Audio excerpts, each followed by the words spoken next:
Astaghfirullah. Bismillahirrahmanirrahim. Assalamualaikum warahmatullahi wabarakatuh.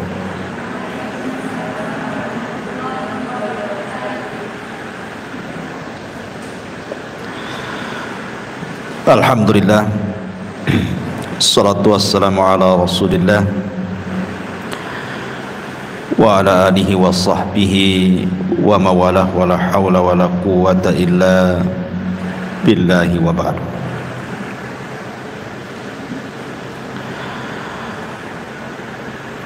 Baik, kita lanjutkan kajian kita, masih membahas tafsir singkat dari surat-surat pendek dalam juz Amma, dan kita masuk pada surah Al-Mutaffifin.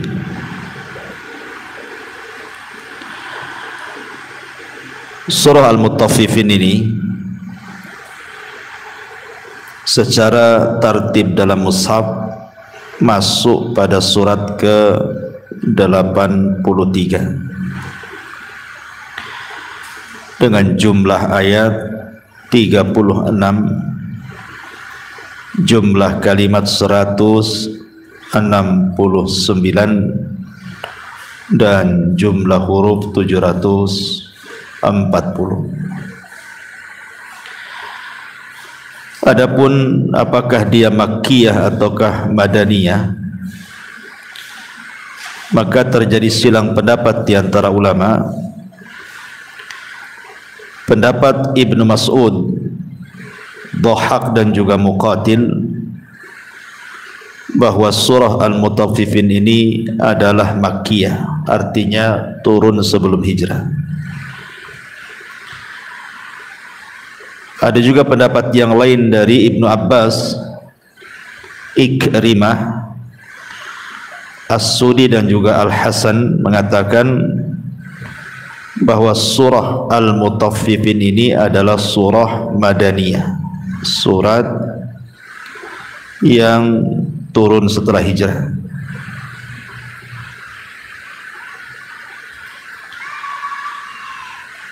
Taib. Adapun sebab turunnya, kita tahu bahwa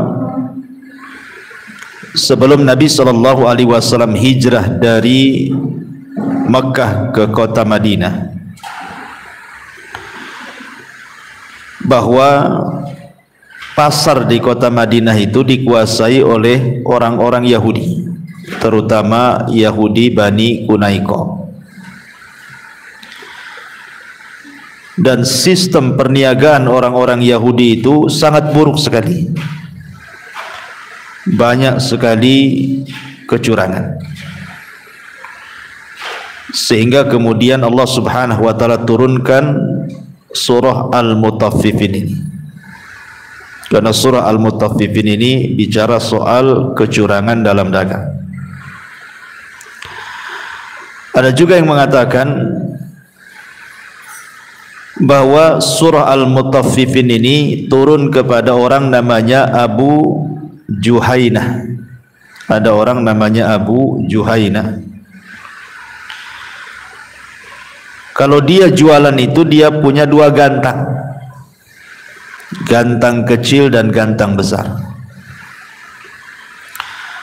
Jadi kalau dia menjual, dia keluarkan gantang kecilnya, tapi kalau dia membeli, dia keluarkan gantang besarnya. Maka sebab itulah turun surah Al-Mutaffifin. Adapun kenapa surat ini diberi nama surah Al-Mutaffifin, karena ada nama mutaffifin di permulaan surat, wailun lil mutaffifin, makanya suratnya kemudian disebut Mutaffifin.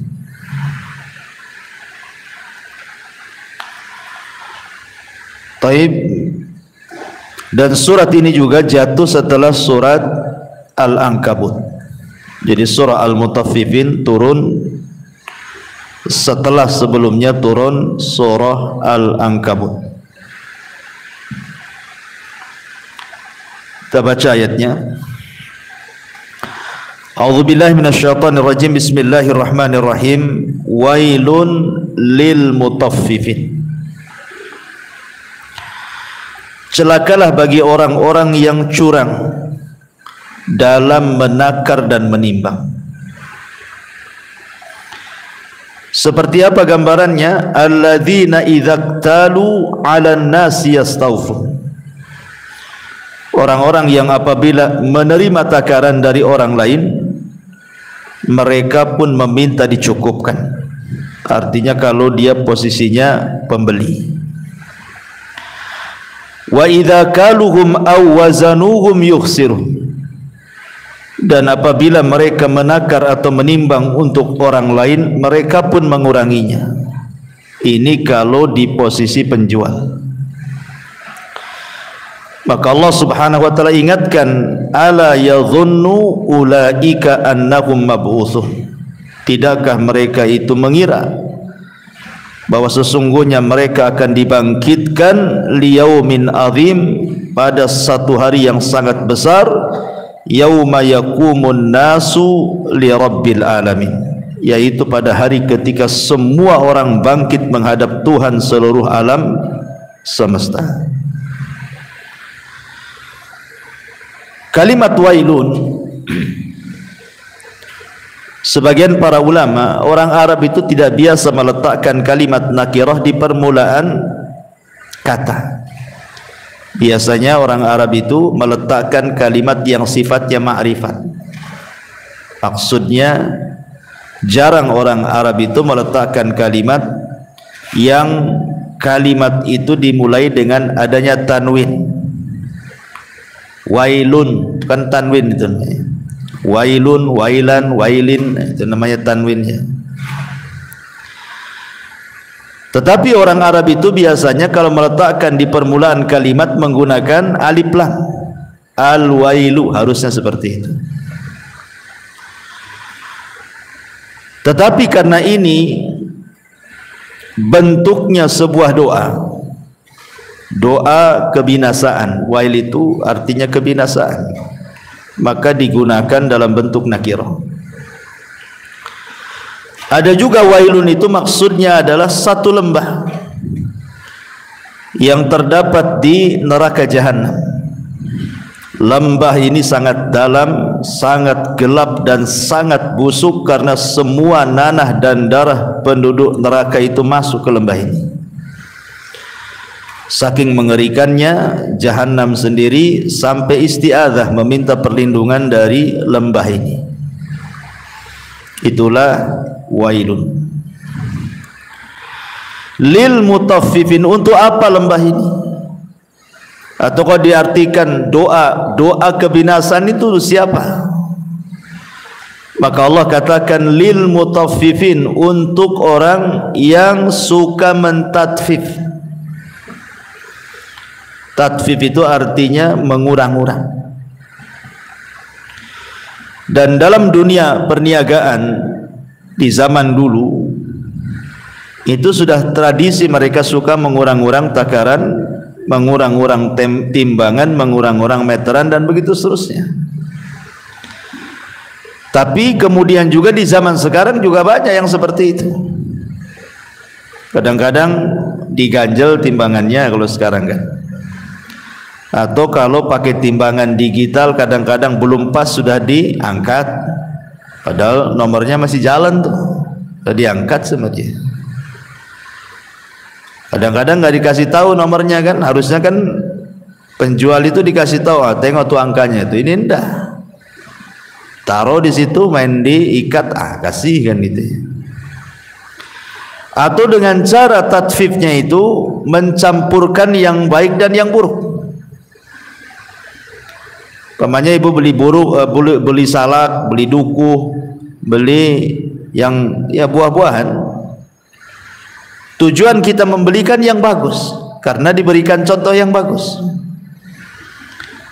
Tetapi karena dia hendak mengurang-urang, akhirnya dicampurlah yang baik dengan yang bagus.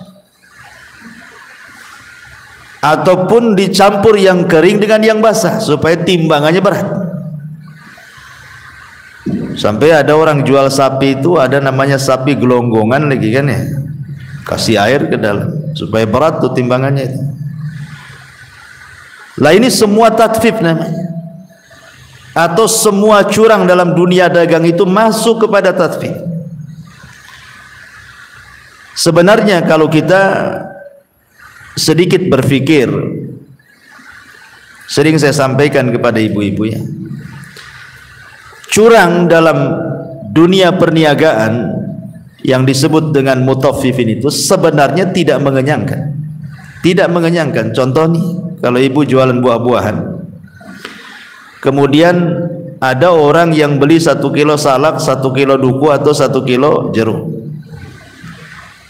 Kita sebagai penjual ingin curang, dikurangilah 2 butir salak atau 2 butir jeruk gitu ya, kurang 1 on atau mungkin 1 on. Kalau kita berpikir, cobalah ibu makan 2 salak itu kira-kira kenyang enggak? Kan enggak. Yang kita kurangi dari 1 kilo 2 salak itu kalau kita makan kan enggak kenyang, enggak mengenyangkan, enggak bisa untuk makan sehari 3 kali itu. Tetapi masalahnya, kenapa sampai diancam sedemikian rupa dengan kalimat wailun? Terkadang tatfif ini kan tidak mesti banyak, kadang-kadang sedikit yang diambil pedagang itu, tidak banyak yang dikurangi sama dia itu. Cuman berpikir bahwa dengan curang akan menambah keuntungan, itu pikiran dia. Tapi lihat yang sedikit ini Allah ancam dengan kalimat wailun, neraka wel, lembah dalam jahanam. Karena walaupun sedikit ini, terkadang yang membeli itu kan tidak tahu apakah yang membeli ini anak yatim, ataukah yang membeli ini fakir miskin, ataupun mungkin dia orang kaya yang membeli tapi disedekahkan untuk panti asuhan anak-anak yatim, atau disedekahkan kepada orang-orang miskin, kan tidak tahu. Namanya pembeli itu, kita kan nggak pernah tanya ibu di mana, ibu siapa, kan nggak mungkin kita tanya ya, kepo kali ini penjual ini gitu. Kan tidak mungkin lah tanya-tanya lah, karena kita tidak tahu pembeli ini siapa. Berarti kalau seandainya kita kurangi 2 salak, 2 duku, 2 jeruk umpamanya ya, rupanya pembeli ini ayah anak yatim rupanya, berarti ibu mengambil hak anak yatim. Kalau dia pembelinya itu fakir miskin, berarti ibu mengambil hak fakir miskin, dan begitu seterusnya. Begitu juga sebaliknya. Kalau ibu membeli kepada penjual, kadang-kadang latah nih ibu-ibu ini, kalau saya lihat ya, yang ngaji insya Allah enggak. Kadang-kadang datang belum ditawari nyicip dan main ambil saja tuh, entah duku dikupas-kupas, kecut pula tak mau beli, udah temakan padahal satu tuh, tak mau beli, malah dicaci makinya. Coba sudah tidak beli dicaci maki pula pedagangnya, kan dosanya 2 kali. Harusnya kan kita cuma tanya basa-basi, bagus gak bang? Bagus. Manis? Manis. Kalau tak manis boleh saya balikan, kan gitu harusnya kan ya. Kecuali kalau dia menawarkan, coba ini sampelnya kan itu, kayak ginilah, maka boleh kita cicipi. Ini belum ditawarkan sampelnya, ibu pulang ambil sampel sendiri ya, main kupas saja duku itu. Ibu tidak tahu pedagang ini siapa. Boleh jadi di rumahnya ada anak yatim kan gitu ya, boleh jadi dia sendiri fakir miskin, boleh jadi di sana dia itu pekerja saja, orang susah, bosnya bukan dia, kan tidak tahu ya kan. Kita main ambil-ambil saja, ketika ditimbang main ditambah pula. Ibu yang nambah naruhkan salak pula di atas timbangan, itu masalah bu ya. Jadi kata Nabi SAW, rahimallahu rajulan samhan idza ba'a wa samhan idza ishtara. Semoga Allah merahmati seseorang yang ketika posisinya menjadi penjual dia mempermudah, dan ketika posisinya pembeli juga sama. Sudahlah ibu, yakin aja lah sama pedagang itu. Seandainya pun dia curang, maka ibu namanya sedang bersedekah sirna. Anggaplah dikurangi 2 salak, pura-pura tak tahu sajalah. Ya, anggaplah disedekahkan, kan nggak ada yang tahu kecuali ibu dengan dia saja kan. Nah, itu jadi sedekah tuh. Jadi di sini kenapa Allah Subhanahu wa taala sampai mengatakan wailun, neraka bagi orang-orang mutaffifin? Karena tadilah rahasianya, walaupun tidak mengenyangkan, walaupun sedikit kecurangannya, tapi bahaya. Di zaman Nabi SAW itu jalan-jalan ke pasar, nampaklah ada orang jual gandum.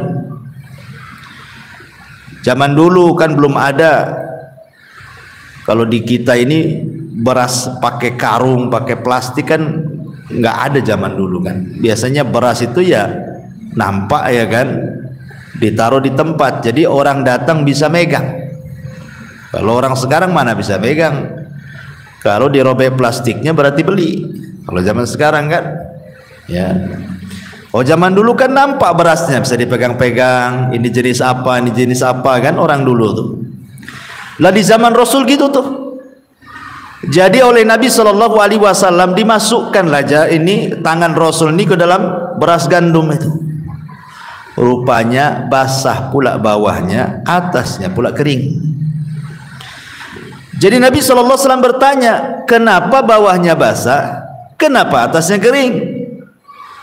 Tiba-tiba sang penjual ini mengatakan, ya Rasulullah, asabathu matar. Rasul, tadi kena hujan Rasul. Ya Rasul, tidak bego juga lah, masa hujan dari mana? Dari atas, bukan dari bawah.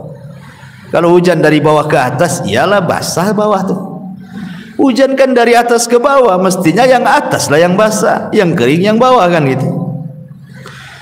Maka Nabi SAW mengatakan, sebaiknya kata Nabi SAW, yang basah ini letakkan di atas, liyarahun nas, agar manusia melihatnya, agar manusia melihatnya. Kenapa demikian? Kata Nabi, kenapa Rasul mengatakan demikian? Karena basahnya beras itu bisa masuk kepada tatfif. Yang tadinya ringan kan jadi berat jadinya kan. Beras basah dengan beras kering kalau ditimbang beda tuh timbangannya.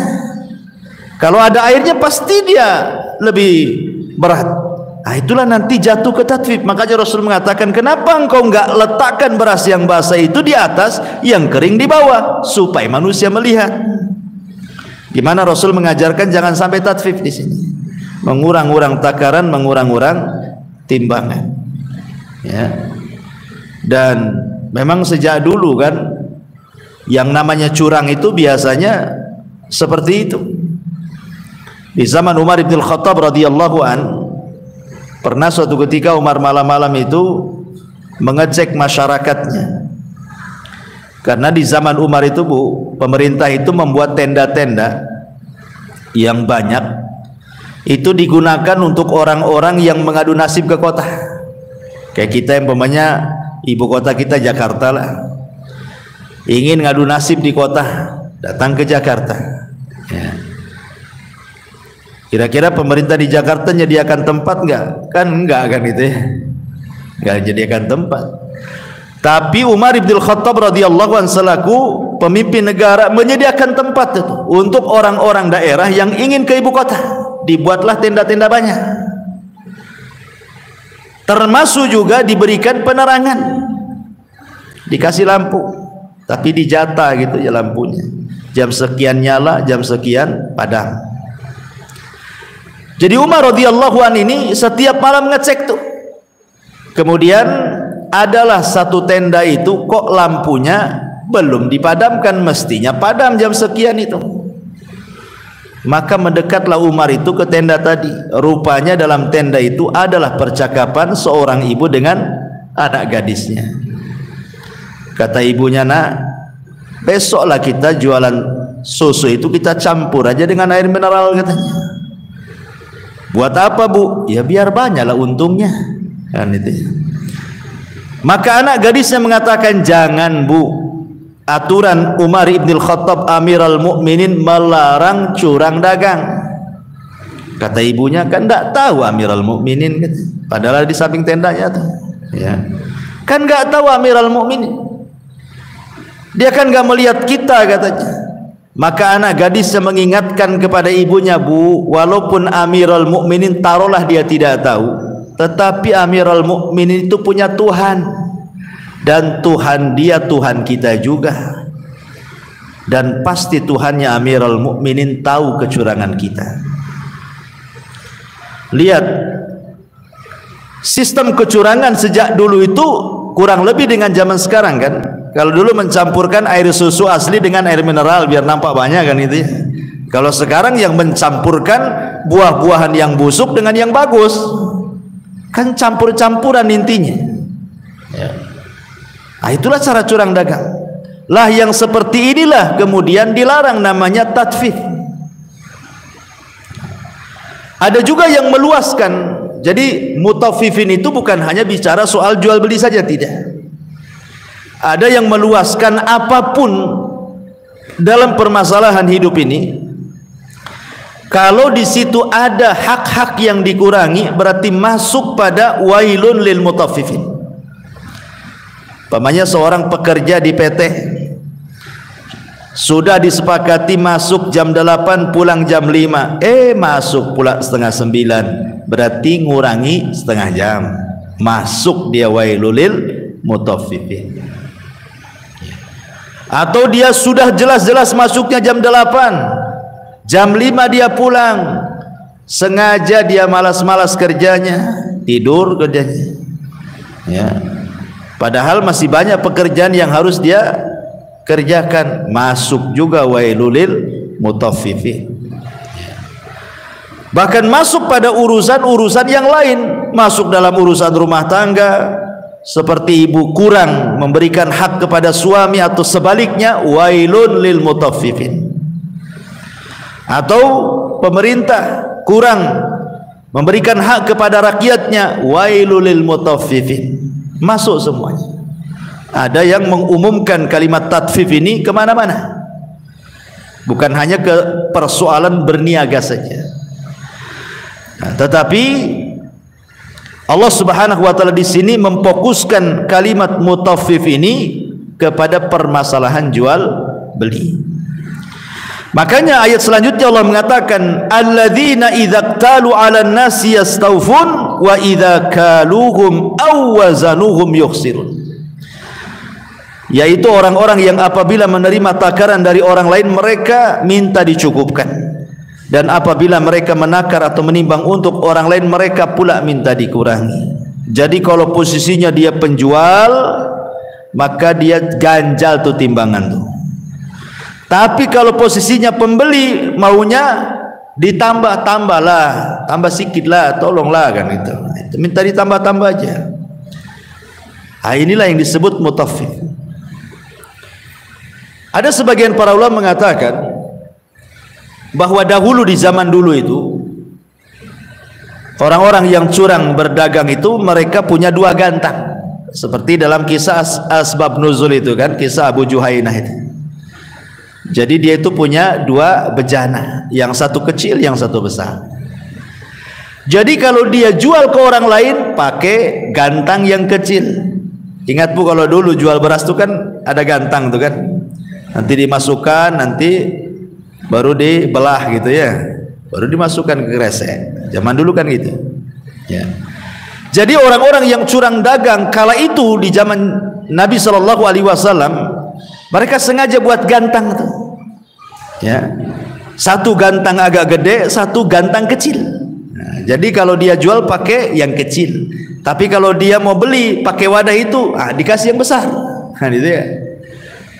Itu juga makna alladzina idza qtalu 'alan nasi yastawfun wa idza kaluhum aw wazanuhum yukhsirun.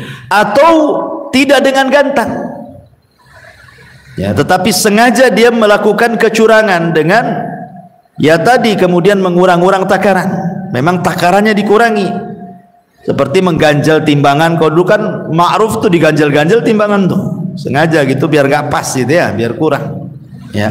Atau selaku pembeli, yaitu main ambil dimasukkan saja. Lah kalau yang seperti ini saja terancam wailun, Bu. Ini kan jelas-jelas ibu beli atau ibu jual. Artinya ada manfaat dengan jual belinya. Macam mana lagi yang dengan yang di atas ini, dengan cara mencuri umpamanya. Pas penjaganya lengah gitu ya, penjualnya lengah, langsung diambil salaknya satu, masukkan ke kresek. Nah, ini kan lebih parah lagi, Bu.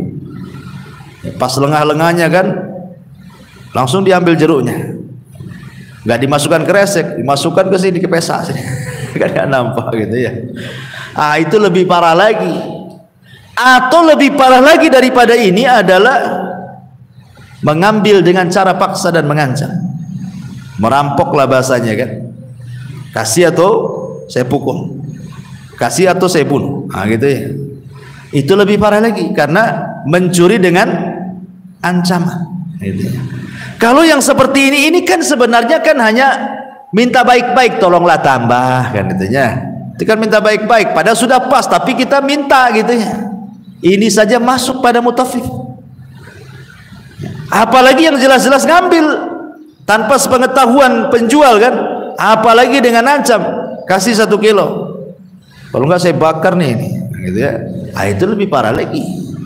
Makanya lihat bagaimana masalah tatfif saja terancam dengan kalimat wailun.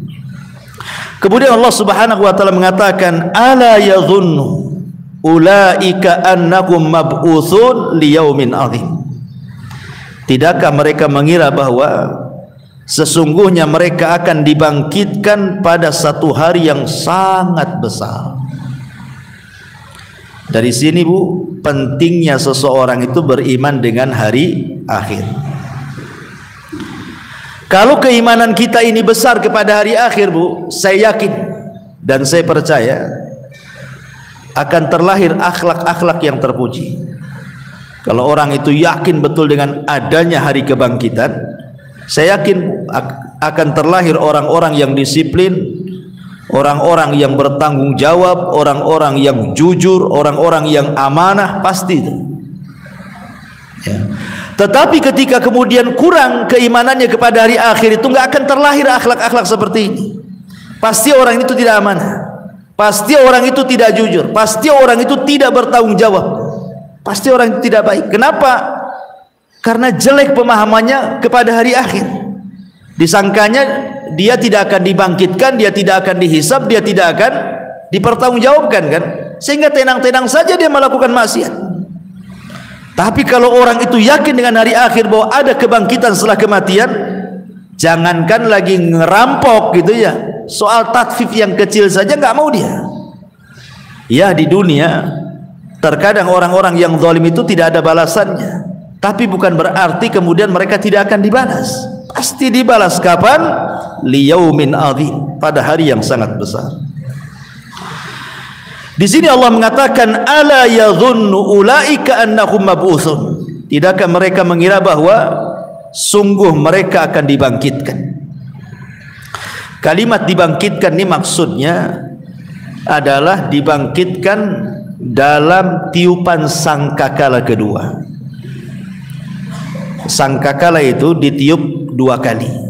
Satu pendapat, ada yang mengatakan 3 kali, tapi pendapat yang akrab, yang lebih dekat dengan Al-Quran, wallahu alam, bahwa tiupan itu cuma 2 kali saja. Jadi Israfil meniup pertama itu hanya kejutan dengan kematian. Kemudian setelah itu tiupan kedua adalah tiupan kebangkitan. Maka manusia akan dibangkitkan dalam kubur-kubur mereka. Dan itu berdasarkan ayat, idza zulzilatil ardu zilzalaha wa akhrajatil ardu athqalaha wa akhrajatil ardu, dan kami keluarkan beban-beban isi bumi ke permukaan. Dalam ayat yang lain, wa alqat ma fiha wa takhallat, dan kami akan lempar tuh badan-badan yang di dalam bumi ini ke permukaan. Jadi setelah Allah hancur-hancurkan alam semesta ini, Bu, kemudian bumi yang kita pijak sudah diganti dengan bumi yang lain, yang rata, tidak ada yang meninggi, tidak ada yang merendah, tidak ada gunung, tidak ada lembah, semua rata, dan tidak ada maklam, tidak ada alamat. Ketika itulah Allah Subhanahu wa taala kirimkan hujan. Hujan ini menembus semua lapisan tanah sehingga menyentuh setiap tulang-tulang ekor yang tidak dihancurkan saat kiamat.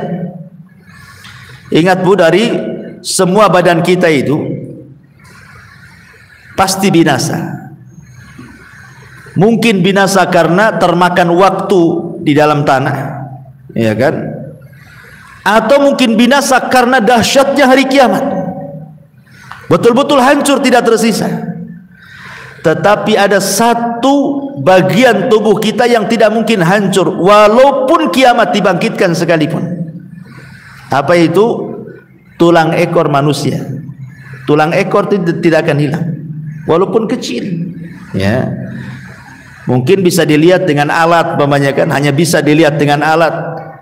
Nah, itu tulang ekor itu tidak akan dihancurkan karena setiap manusia akan dibangkitkan dari situ. Jadi ketika Allah turun hujan tuh, maka air hujan itu akan menyentuh setiap tulang ekor itu. Ketika menyentuh tulang ekor itulah, maka innallaha ala kulli syai'in qadir. Allah atas segala sesuatu mampu membangkitkan manusia. Dari situlah manusia dibangkitkan. Maka datang lagi tulangnya yang lain, datang lagi dagingnya, datang lagi kulitnya, sampai betul-betul menjadi jasad sebagaimana permulaan kita hidup dan mati di dunia. Kemudian Allah lempar ke permukaan, ya. Semua jasad bergelimpangan di mana-mana. Bayangkan sejak zaman Adam sampai yang terakhir mati, apa nggak banyak gitu. Lah dari situlah Allah lepaskan setiap ruh yang saat kiamat tidak dihancurkan. Jadi tulang ekor tidak hancur, ruh juga tidak hancur saat kiamat dibangkitkan. Lalu posisi ruh di mana? Kalau dia ruhnya orang-orang yang beriman, Allah letakkan di Iliyin, tempat yang paling tinggi. Kalau dia orang kafir munafik, maka Allah letakkan di Sijin, di bawah dasar bumi yang paling dalam. Lah ketika jasad sudah dibangkitkan itu Bu, sudah dikembalikan, sudah utuh menjadi jasad manusia, baru Allah lepaskan ruh-ruhnya itu. Jadi ruhnya yang dari Iliyin melesat semua ke bumi, ruhnya yang dari Sijin juga sama melesat. Subhanallah, tidak ada satu pun yang tertukar antara ruh dan jasad itu. Nggak akan tertukar Bu. Ya tiba-tiba tertukar dengan tetangganya, ini salah, kamu sana, enggak, ya. Jadi semua pas dengan jasadnya, dan itu kuasa Allah Subhanahu wa taala, subhanahu, enggak tertukar. Padahal jasad itu entah berapa jumlahnya. Yang di dalam kuburan sekarang saja Bu, kalau dihitung jumlahnya dengan yang ada di atas tanah, masih banyak yang di bawah tanah. Kalau dihitung loh ya, sejak zaman Nabi Adam sampai sekarang tuh, di dalam tanah itu lebih banyak yang dikubur dibandingkan yang hidup di atas permukaan bumi. Kenapa? Karena kita ini umat terakhir, sudah nggak ada lagi umat setelah kita. Tapi umat sebelum Rasul itu kan berumat-umat tuh, ya. Berapa itu banyaknya jumlahnya manusia di dalam dasar bumi yang sudah dikubur itu. Lah itu nanti hari kiamat semua dengan kita yang sekarang hidup, dengan yang dipendam sejak zaman Nabi Adam sampai yang terakhir mati, semua dibangkitkan. Tahu banyak sekali itu jumlahnya. Itu pun tidak ada yang tertukar ruhnya. Itulah kuasa Allah Subhanahu wa taala. Ketika saat ruh masuk, merekalah dibangkitkan. Sampai kata Rasulullah, akulah orang yang pertama keluar dari kuburan. Cuman aku ketika siuman, aku melihat Nabi Musa sedang duduk katanya, bersandar. Aku tidak tahu apakah aku dulu yang dibangkitkan ataukah dia dulu, kata Nabi. Tapi yang jelas bahwa Nabi SAW orang yang pertama dibangkitkan dari kuburan. Dan yang pertama mendapatkan pakaian siapa? Nabi Ibrahim. Ya, karena dia yang memakaikan Ka'bah, ya, maka dia yang pertama kali diberikan pakaian. Karena kan manusia dibangkitkan itu kan telanjang bulat, tidak dihitan, tidak pakai sandal, tidak ada pakaian, bahkan tidak ada harta di badan. Kan bahasa hadisnya seperti itu. Yuhsyarun nas yaumal qiyamah khufatan, uratan, ghurlan, buhman, kata Rasul. Urah telanjang, khufah tidak pakai sandal, ghurlan tidak dikhitan, buhman tidak bawa harta di badan. Lalu apa yang disombongkan coba dari itu? Enggak ada. Ya, itulah hari dibangkitkan manusia seperti itu. Adapun liyaumin azim, pada hari yang sangat besar, ya. Karena hari itu sangat menakutkan. Gimana tidak besar? Matahari dan bulan yang digabungkan saat kiamat itu, Bu. Ingat, di dunia matahari dengan bulan itu tidak pernah ketemu tuh. Cemana ketemunya? Ya, matahari terbenam, bulan pula muncul, bulan hilang, matahari pula muncul. Macam mana cara ketemunya tuh bulan dengan matahari itu? Tetapi pada hari kiamat Allah katakan wa jumi'asy syamsu wal qamar. Matahari dan bulan akan digabungkan. Kemudian diletakkan di atas kepala 1 mil. Luar biasa panasnya, Bu. Sekarang saja kan, matahari itu kan Allah dengan kuasanya meletakkan dalam porosnya. Dan Allah Subhanahu wa taala sudah atur tuh temperaturnya tuh. Sebab kalau matahari ini sedikit saja keluar dari garis edarnya kan, Bu, mendekat manusia, terbakar bumi ini. Bukan kita aja terbakar, bumi terbakar. Tapi kalau matahari menggeser dari garis edarnya, menjauh sedikit dari bumi, beku bumi ini, dingin. Jadi Allah meletakkan matahari itu pas gitu ya dengan cuaca manusia gitu ya, sehingga manusia tidak terlalu panas sehingga tidak terbakar, tidak pula terlalu dingin sehingga jadi beku begitu. Makanya Allah letakkan matahari itu di porosnya tuh. Wah, itu kuasa Allah tuh. Lah, matahari yang sedemikian luar biasa manfaatnya bagi kita itu akan dicampurkan dengan bulan, digabungkan, kemudian diletakkan di atas kepala. Itu disebut yaumin azim. Keringat bercucuran, sampai keringat ini kalau jangan ditampung, seandainya perahu dijalankan di keringatnya itu sudah cukup tuh, saking banyaknya keringat keluar. Ada yang tenggelam keringatnya selutut, sepusar, sedada, ada yang tenggelam semuanya kan, tergantung amalannya lah. Makanya Allah mengatakan liyaumin azim, ini hari yang dahsyat sekali. Saking dahsyatnya Ummul Mukminin Aisyah radhiyallahu anha mengatakan, ya Rasulullah, kalau manusia dibangkitkan telanjang, macam mana dengan aurat kami? Tuh lihat perasaan malunya Aisyah. Saking punya malu, sifat malu yang tidak membawa kecuali kebaikan kan. Aisyah mengatakan, Rasul, manusia dibangkitkan telanjang? Kata Rasul, ya. Macam mana kami kaum Hawa, apakah aurat kami tidak tampak dengan laki-laki itu memandang aurat kami? Tapi Rasul mengatakan, ya Aisyah, pada hari itu adalah hari yang sangat besar. Tidak mungkin orang memandang orang lain, yang ada sibuk menyelamatkan diri gitu. Itu disebut yaumin azim, hari yang sangat besar gitu ya. Yauma yaqumun nasu li rabbil alamin. Pada hari di mana manusia berdiri menghadap Tuhan seluruh alam. Posisi manusia di padang mahsyar itu tidak ada yang duduk, apalagi baring.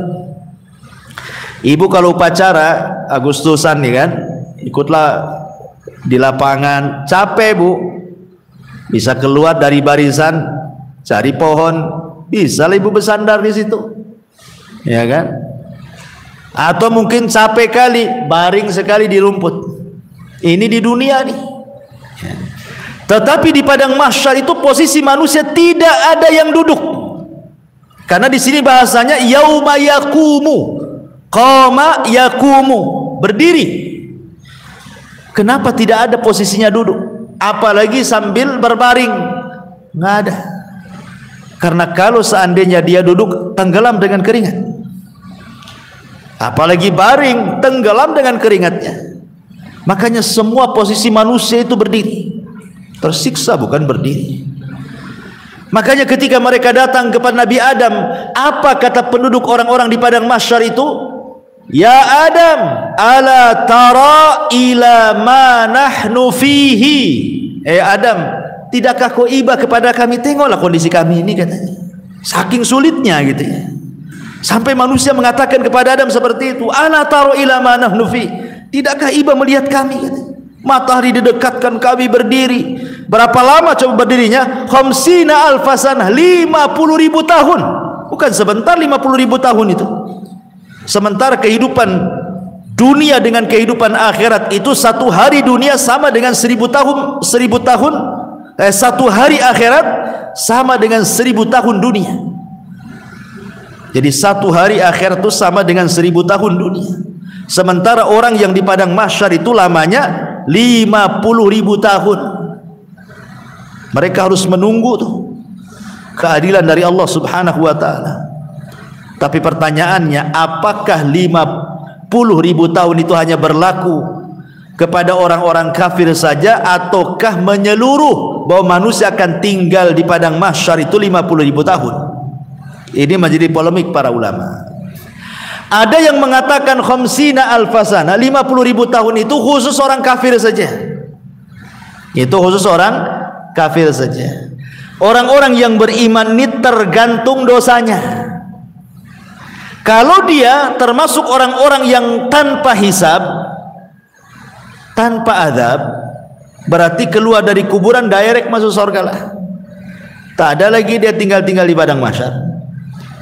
Kadang nggak dihisab. Kan mereka kan dikumpulkan di padang mahsyar kan karena untuk dihisab kan.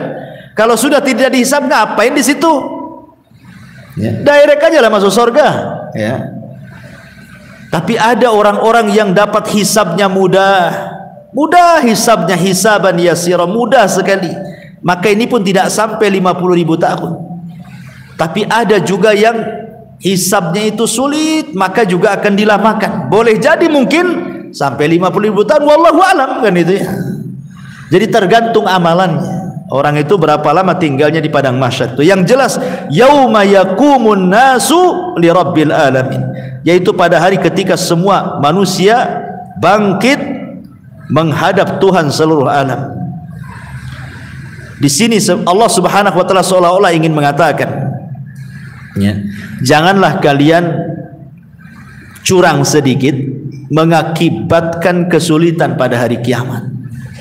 Tatfif itu kan curang kan? Sedikit tak banyak gitu.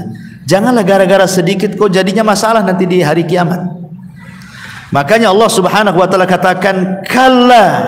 Kalimat kallabu hanya jatuh di pertengahan surat ke bawah, dari surah Al-Baqarah, Al-Fatihah, Al-Baqarah sampai surah Al-Kahfi itu tidak ada kalimat kalla. Kalimat kalla itu baru ada di surah Maryam dan terus sampai juz amma. Ya, coba ibu baca dari surah Al-Fatihah, Al-Baqarah, Al-Imran, An-Nisa sampai surah Al-Kahfi tidak ada kalimat kalla. Kalimat kalla itu baru ada di surah Maryam pertama, kemudian ke bawah sampai juz amma. Baru banyak kalimat kalla. Salah satunya di sini kalla inna kitabal fujari lafi sijin. Sekali-kali jangan begitu. Maksudnya janganlah curang dalam berniaga. Sudah jelas nanti pada hari kiamat kau akan mempertanggungjawabkan tuh. Kalla, jangan seperti itu. Inna kitabal fujari lafi sijin. Sesungguhnya catatan orang-orang durhaka benar-benar tersimpan dalam sijin. Kalimat fujar bisa bermakna fusak, orang fasik, bisa bermakna zalim, orang zalim, bisa bermakna orang kafir. Jadi fujar ini bisa diartikan kafir, bisa diartikan fasik, bisa diartikan zalim, tergantung konteks ayat dalam Al-Quran. Kalau Allah mengatakan kafaratul fajarah, berarti fajar di sini fujar, berarti maksudnya orang kafir gitu ya. Jadi lihat siak ayatnya. Tapi kalimat fujar biasanya bisa masuk pada diitlakkan kategori kafir, kategori zalim, kategori fasik. Makanya fujar ini diartikan orang jahat, orang durhaka gitu ya. Ya. Ingatlah catatan orang-orang jahat, orang-orang durhaka itu lafi sijin. Di mana sijin itu? Lihat di sini menggunakan siagul mubalaghah, sijin fi'il, ya, menggunakan wazan fi'il. Sijin itu artinya bukan hanya penjara biasa. Kalau penjara biasa ya sijin, tetapi kalau pakai tasdid sijin itu berarti betul-betul penjara. Dan letak sijin ini adalah di bawah bumi yang paling bawah. Sijin ini di bawah bumi yang paling bawah. Tentu bukan bumi yang kita pijak ya, maksudnya bumi yang kelak setelah sudah diganti oleh Allah dengan bumi yang baru pada hari kiamat, atau disebut dengan padang mahsyar itu. Sijin itu di bawah situ, paling dasar. Kemudian Allah mengatakan, wa ma adraka ma sijin, dan tahukah kamu apa itu sijin? Maka Allah mengatakan, kitabum marqum, yaitu kitab yang berisi catatan amal.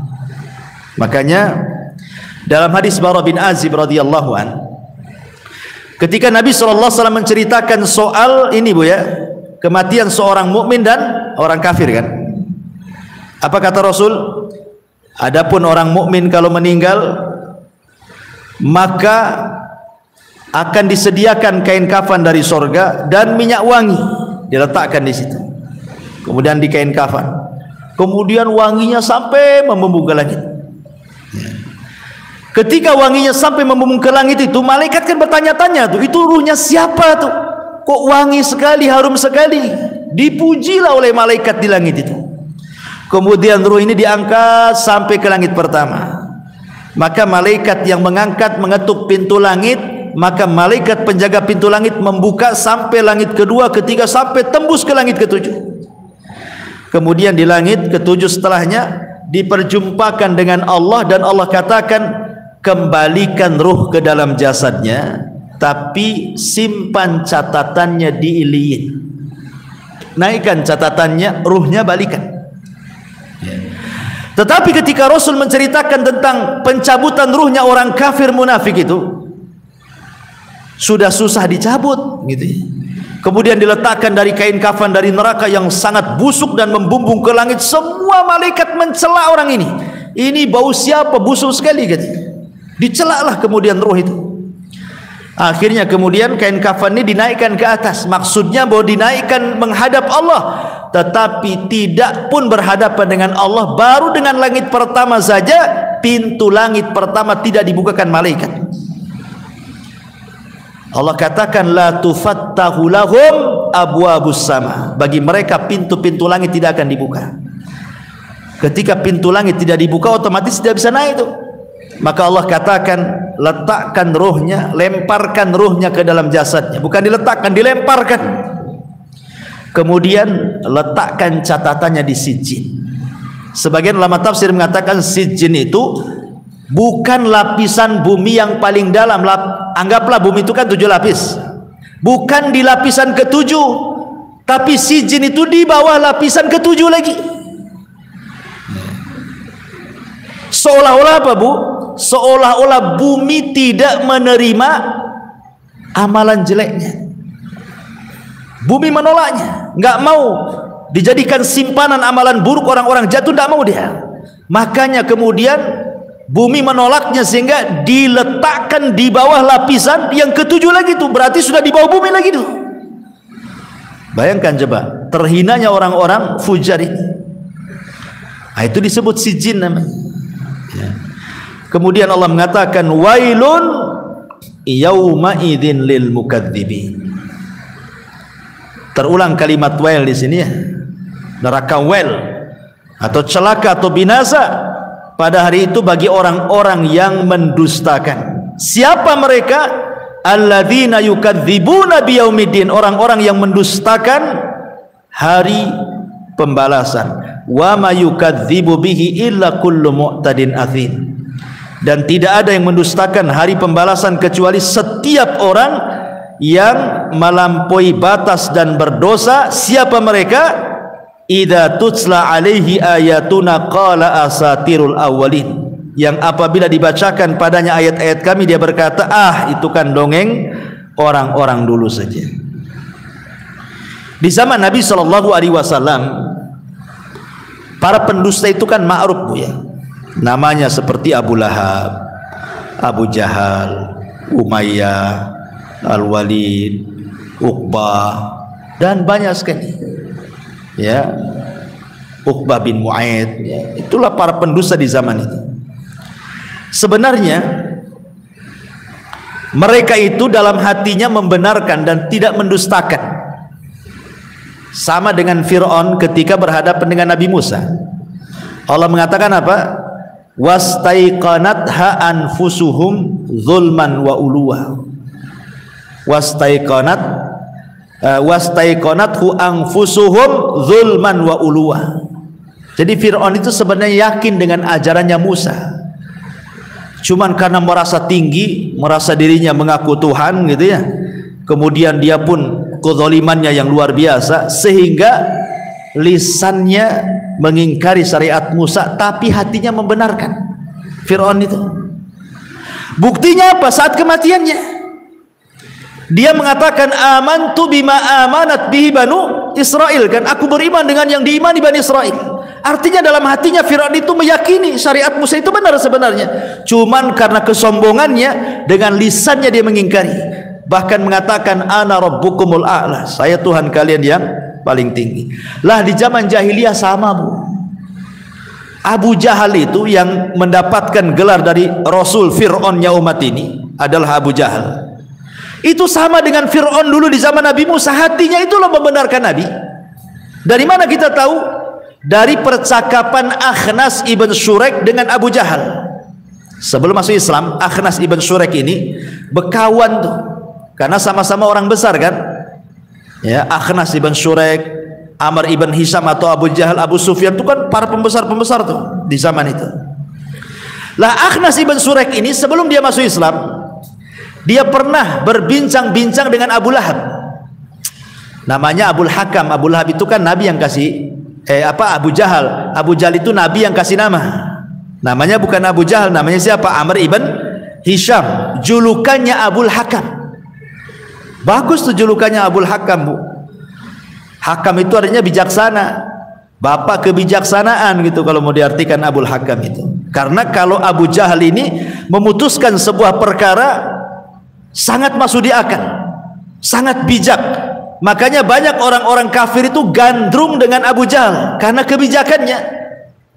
Salah satunya siapa? Khalid ibn Walid.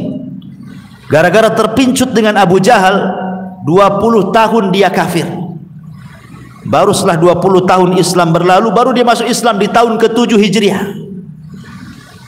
13 tahun loh Khalid ibn Walid dan masuk Islam. Setelah hijrah ke Madinah tidak juga mau masuk Islam. Kaum muslimin itu sudah hijrah ke Madinah, baru di tahun ke-7 Khalid baru masuk Islam. Jadi Abu Bakar tanyalah sama Khalid tuh, Khalid, lihat teman-temanmu yang duluan masuk Islam tuh, mereka sudah 20 tahun mereka mengaji kepada Rasul, menjadi orang-orang hebat, kenapa kau baru sekarang dapat hidayah? Katanya. Kata Khalid bin Walid begini, dulu aku itu sangat gandrung dengan tokoh-tokoh Quraisy itu, salah satunya Abu Jahal, Abul Hakam. Tapi setelah mereka mati di perang Badar, artinya mati pada tahun kedua Hijriah, kan perang Badar kan tahun kedua, artinya sudah lewat berapa tahun? 15 tahun. Karena Rasul di Mekah 13 tahun ditambah dengan 2 tahun berarti 15 tahun. Sudah lewat 15 tahun tuh. Para pembesar kami mati. Abu Jahal mati, Umayyah mati, ya semua mati. Akhirnya kamilah yang menggantikan posisi mereka menjadi pemimpin-pemimpin Arab, kata Khalid ibn Walid. Barulah kami terpikir untuk membandingkan agama kami dengan agama Muhammad. Ya, karena dulu ketika bapak-bapak kami masih hidup, Abu Jahal itu didoktrin, kita ini dibencikan sehingga tidak bisa dibandingkan kan itu ya. Tapi setelah tidak ada lagi yang doktrin, tidak ada lagi tokoh-tokohnya, baru kami berpikir, setelah kami lihat-lihat ajaran Muhammad kok lebih masuk di akal, lebih baik dibandingkan ajaran kami, makanya kami tinggalkan. Kemudian kami masuk Islam, itu di tahun ke-7, dan perang yang pertama diikuti Khalid itu perang Mu'tah namanya. Artinya apa? Khalid baru dapat hidayah di tahun ke-7 Hijriah, sudah Islam 20 tahun lewat. Kenapa? Karena bahayanya taklid buta kepada ajaran nenek moyang. Itu yang menghalangi Khalid sudah dapat hidayah. Kenapa? Karena berpegang kepada tradisi. Orang kalau berpegang kepada tradisi kan sulit dirubah Bu. Ibu mau dakwah nih ke kampung, tradisinya kental di sana kan sulit merubah kan. Maksudnya tradisi-tradisi yang menyimpang dari Al-Quran dan Sunnah, tidak semua tradisi harus dihilangkan, tidak kan itu. Tradisi-tradisi bagus perlu dilestarikan. Seperti di zaman jahiliyah menjamu tamu kan tradisi bagus kan, dalam Islam ditetapkan. Menghormati bulan-bulan hurum dalam Islam ditetapkan. Ada tradisi-tradisi bagus tidak dibuang. Ya. Tetapi lihat bahaya orang-orang yang fanatik dengan tradisi seperti Khalid, akhirnya lama kan dapat hidayahnya kan.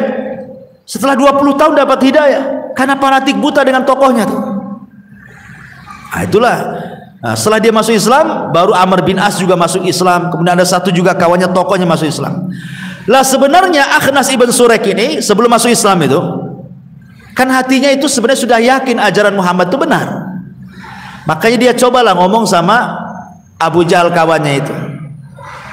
Ya Abul Hakam. Kunyahnya Abu Jahal di zaman jahiliyah. Ya Abul Hakam katanya.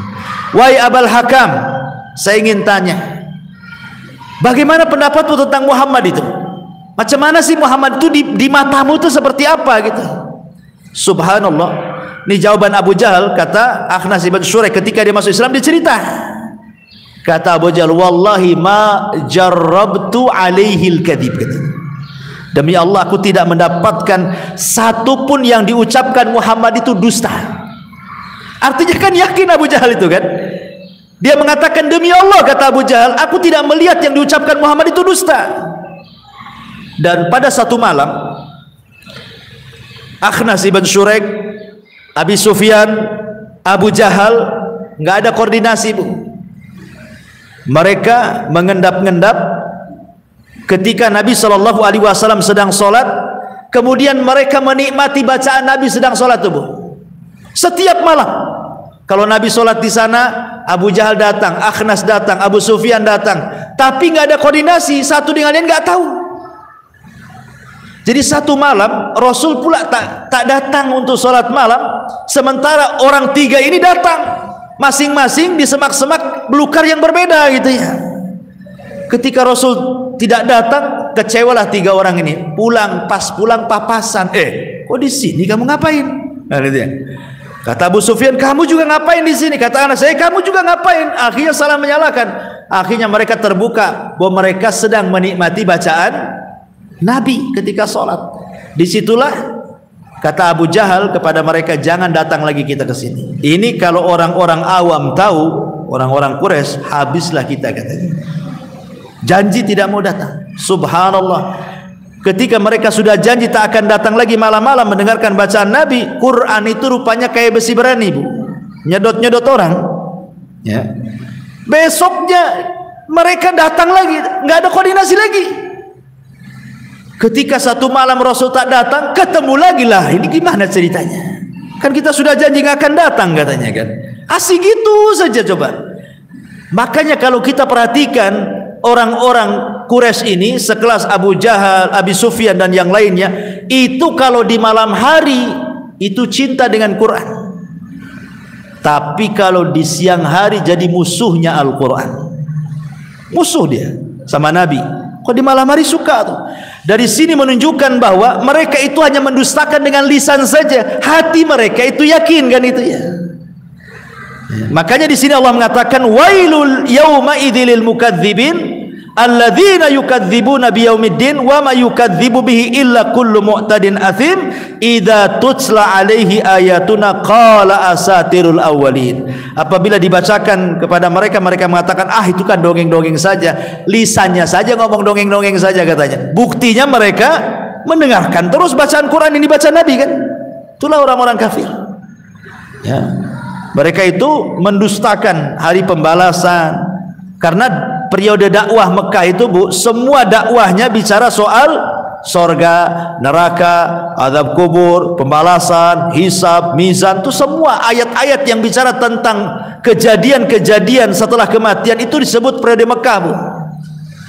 Tapi periode Madinah ini lebih ke fikih, sholat, zakat, puasa, haji, itu semua periode Madinah tuh. Kalau periode Mekah ini tauhid semua isinya, soal akhirat semua. Kenapa? Karena orang-orang musyrik itu sangat menentang dengan adanya hari kebangkitan, karena kesombongan mereka ya. Kemudian Allah mengatakan, kalla bal rana ala qulubihim ma kanu yaksibun. Sekali-kali tidak. bahkan apa yang mereka kerjakan itu telah menutup hati mereka. Di sini ada dua bacaan, Bu ya. Ada yang berhenti kallabal rana ala qulubihim. Ada juga yang tidak berhenti, langsung kallabal rana ala qulubihim. Dua-duanya boleh. Boleh diberhentikan di kalimat bal, kallabal berhenti rana gitu ya, baru ya. Atau boleh langsung kallabal rana, boleh. Dua-duanya bacaan Nabi ya, bisa dibaca dua-duanya. Kalla sekali-kali tidak begitu, bal rana ala qulubihim. Bahkan apa yang mereka kerjakan itu telah menutup hati mereka. Jadi ron itu artinya penutup hati. Ada ron ya, orang yang tidak dapat petunjuk di dunia itu karena tertutup hatinya, ada penutup hatinya. Itulah bahayanya ron itu ya, harus dibuka tuh biar hidayah masuk ya. Dan kelak ketika di dunia ditutup hatinya, Bu, lihat dampak akhiratnya. Orang yang ditutup hidayah di dunia terdampak juga akhiratnya. Kalla innahum an rabbihim yauma idin lamahjubun. Sekali-kali tidak, sungguh mereka pada hari itu benar-benar terhalang dari melihat Tuhannya. Ketika di dunia terhalang hatinya dari hidayah, maka di akhirat matanya terhalang untuk melihat Allah. Imam Syafi'i rahimahullahu ta'ala ketika membaca kalla innahum ar-rabbihim yawma idil lamahjubun, sekali-kali tidak, sesungguhnya mereka orang-orang kafir itu pada hari itu benar-benar terhalang dari melihat Tuhannya. Kata Imam Syafi'i, ini dalil yang sangat kuat bahwa pada hari kiamat orang-orang yang beriman akan melihat Allah. Ketika orang-orang kafir terhalang, maka orang-orang yang beriman akan melihat. Kata Imam Syafi'i, ayat ini sekuat-kuat dalil bahwa seorang yang beriman itu akan melihat Allah. Kenapa? Sebab kalau seandainya kalimat kalla innahum, sekali-kali jangan begitu, sesungguhnya mereka pada hari kiamat itu akan terhalang melihatnya, tanpa menyebut siapa mereka, berarti orang mukmin juga tidak melihat dong, kayak gitu. Kalau apa gunanya ayat ini? Berarti ayat ini menjelaskan hanya orang kafir saja yang tidak akan melihat Allah. Mafhum kebalikannya, berarti orang-orang yang beriman akan melihat Allah. Dan orang-orang yang beriman ketika melihat Allah itu di dua tempat. Di dua tempatnya. Pertama di sorga, dan itu ru'yatun ni'mah. Itu melihat Allah, dan itu bentuk nikmat yang sangat besar, melebihi nikmat sorga itu sendiri. Yang kedua di padang mahsyar ya. Ketika Allah Subhanahu wa ta'ala kumpulkan semua manusia di padang mahsyar, kemudian Allah seru setiap orang disuruh mengikuti sesembahannya masing-masing, maka disitulah manusia akan terpisah mengikuti sesembahannya sebagaimana dia sembah di dunia. Kalau dia menyembah sapi, maka dikelompokkan sebelah sana, menyembah ular di sana, menyembah pohon di sana, menyembah matahari di sana, menyembah, pokoknya manusia dikumpulkan dengan sembahannya masing-masing sesuai dengan apa yang disembah di dunia. Nasrani dengan Nasraninya, Yahudi dengan Yahudinya, Majusi dengan Majusi, dan begitu seterusnya. Ketika semua orang sudah dikumpulkan di sembahannya, kecuali dua kelompok. Yang pertama orang-orang yang beriman, yang kedua orang-orang munafik. Kenapa orang munafik dikumpulkan bersama orang yang beriman? Karena orang munafik mengaku beriman kan, lisannya ngaku beriman, hatinya penuh dengan kekafiran. Makanya ketika semua orang mengikuti sesembahannya, maka yang tersisa adalah orang yang beriman dan orang munafik. Karena mereka kan tidak seperti mereka yang menyembah pohon, menyembah ini kan, itu Tuhanmu, kau ke sana. Itu sapimu yang kau sembah, kau ke sana, gitu ya. Kalau orang yang beriman, siapa yang disembah? Allah. Makanya tinggal orang yang beriman yang tidak mengikuti sesembahannya, maksudnya makhluk-makhluk Allah yang disembah, gitu ya. Dan orang munafik.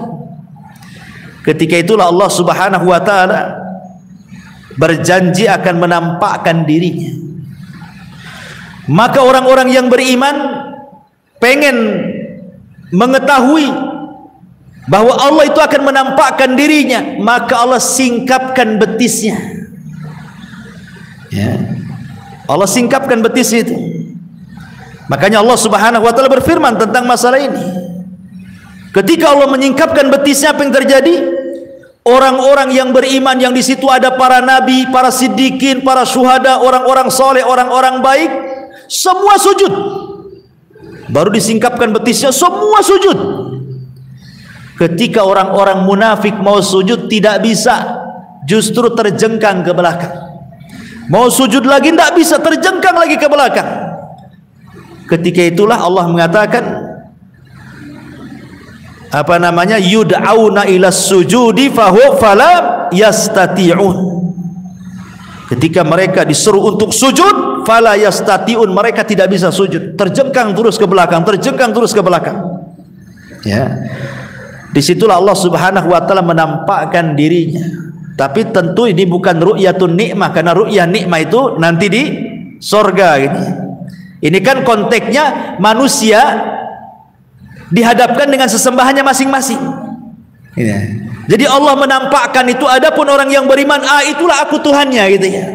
Adapun mereka, itulah sapi Tuhannya, itulah pohon Tuhannya, itulah batu Tuhannya. Jadi konteksnya Allah menampakkan diri pada hari kiamat di padang mahsyar itu, karena ketika itu Allah sedang mengelompokkan manusia bersama Tuhan-Tuhannya.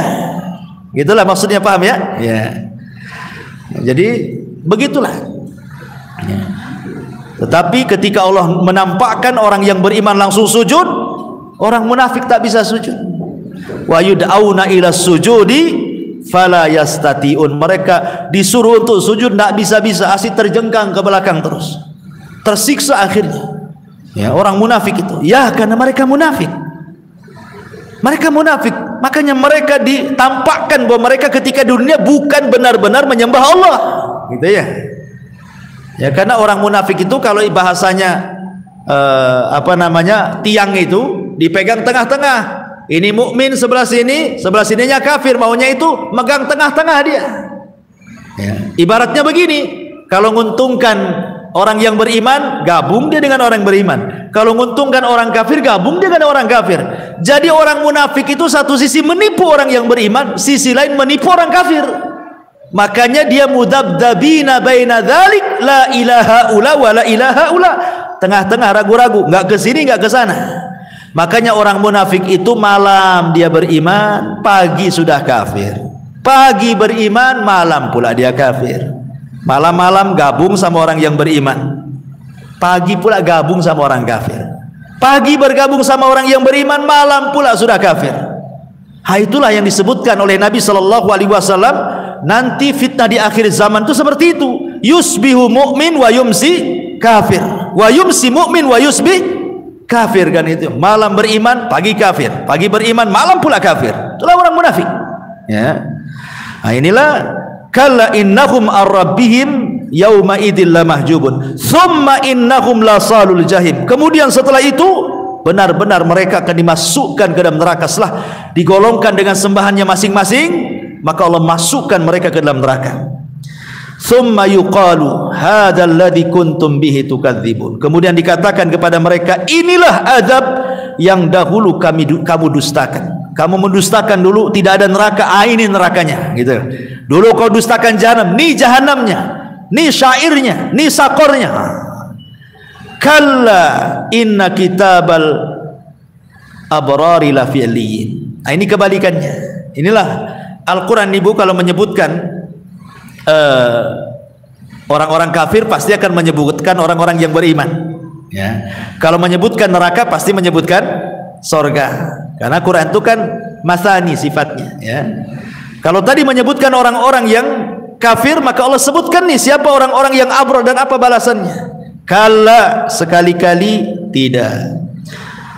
Sesungguhnya inna kitabal abrari, catatan orang-orang yang berbuat baik, lafi illiyin, benar-benar disimpan di illiyin. Illiyin itu di surga yang tinggi sana.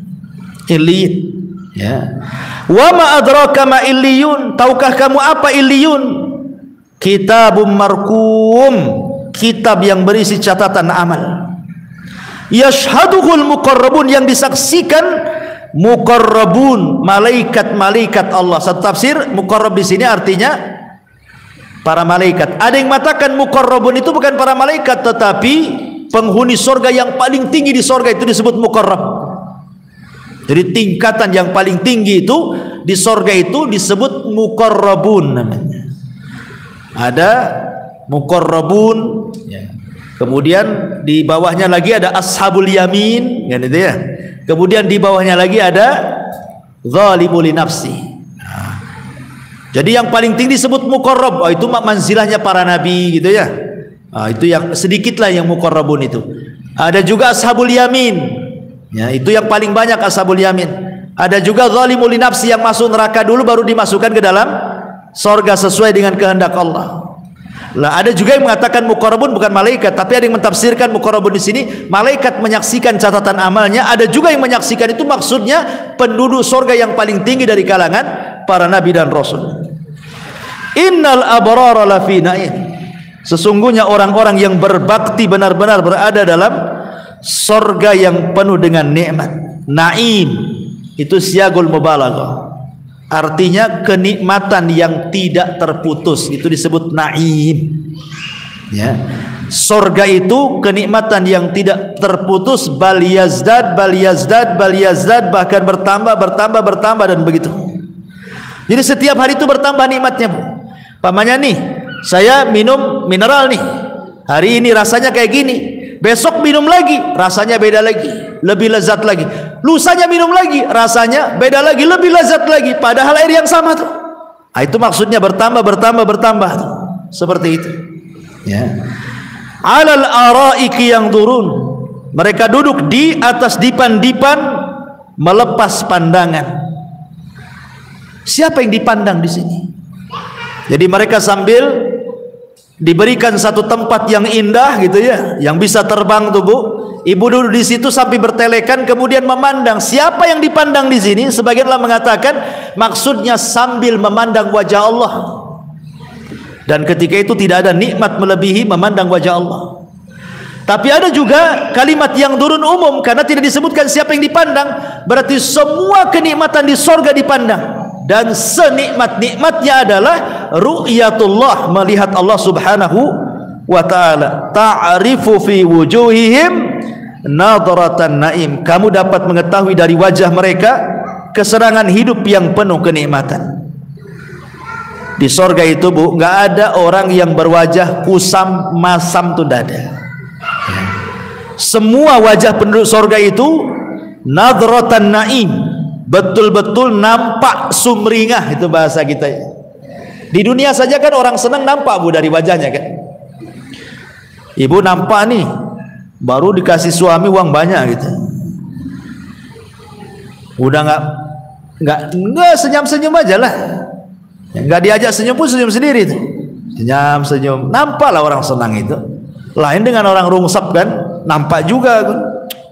Orang ini pasti banyak utangnya nih. Kenapa? Saya tahu wajahnya kok suram gitu ya. Jadi orang itu kalau senang saja nampak. Contoh nih, Bu, ada dua anak nih, anak kecil. Anggap saja mungkin usianya 7 tahun. Yang satu ini anak menteri. Ya. Biasa makan enak gitu ya. Biasa tinggal di gedung enak, ber-AC, perawatannya luar biasa. Apapun yang dia mau pasti dia dapat. Ini satu anak nih umur 7 tahun. Yang umur 7 tahun pula tinggal di Ruli, sudah ngontrak, susah pula cari kerja orangnya, makan susah sampai kurus, ya kan? Kemudian suruhlah berfoto berdua di situ, Bu. Ya. Kan nampak, Bu, siapa yang senang siapa yang enggak kan? Nampak, ini orang senang nih. Nah, kita tidak perlu tanya, nah dari fotonya aja nampak tuh. Lah itulah penduduk surga, Bu. Penduduk surga itu ta'rifu fi wujuhihim nadratan naim.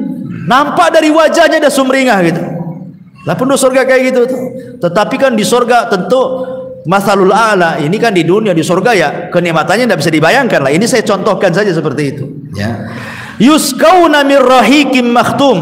Mereka diberi minum dan khamar dari khamar murni. Tapi bukan khamar dunia ya. Yang tempatnya masih disegel. Makhtum masih disegel. Sesuatu yang disegel pasti masih murni kan gitu ya. Beda kalau sudah terbuka kan. Ibu aja beli minuman kaleng ya kan, kemudian kita buka, taruh aja di meja, 3 hari diminum agak mencret bukan ya. Beda kalau segelnya belum dibuka kan Bu, taruh di meja 3 hari diminum ya rasa-rasa berubah dikit lah. Itu air di dunia tuh, antara dibuka segelnya dengan tidak dibuka segelnya saja sudah beda rasanya. Nah, kita aja beli minuman teh botol gitu kan ya, kemudian kita buka segelnya tuh, jangan diminum 3 hari, rasanya udah nggak jelas tuh, baunya pun tak jelas kan. Tapi kalau masih ditutup rapat, masih harum tuh ya, itu contoh mudah saja, apalagi di sorga. Nah itu maksudnya ya. Yang hebat lagi, khitamuhu miskun, laknya dari kasturi. Maksudnya begini Bu, ini kalau seandainya ibu minum kopi, ini kita buat kopi kan, kemudian setelah jadi kopinya ibu minum, biasanya kan di bawahnya ada ampasnya Bu, ya kan. Kalau minum kopi kan beda dengan minum air putih, kan bisa langsung habis. Kalau minum kopi kan diseruput-seruput bukan, apalagi panas kan, nunggu lagi, nanti seruput lagi, nunggu lagi, terakhir tinggal ampasnya tuh. Kan jarang orang yang makan ampas kan Bu, ampas kopi kan jarang bisa ditinggal kan, ditinggal. Kalau enggak Bu kumis semua di sini Bu, ya kan, pasti ampas itu ditinggal di situ. Tetapi di sorga itu tidak ada ampas minuman yang tertinggal. Justru ampasnya itu yang paling enak. Itu yang disebut khitamuhu miskun, itu namanya. Ya, khitam itu maksudnya yang paling bawah minuman itu misik gitu. Itu yang paling enak dari khamar itu. Subhanallah Bu. Justru yang paling bawah yang paling enak itu. Kalau di dunia yang paling bawah itulah ampasnya yang paling dibuang.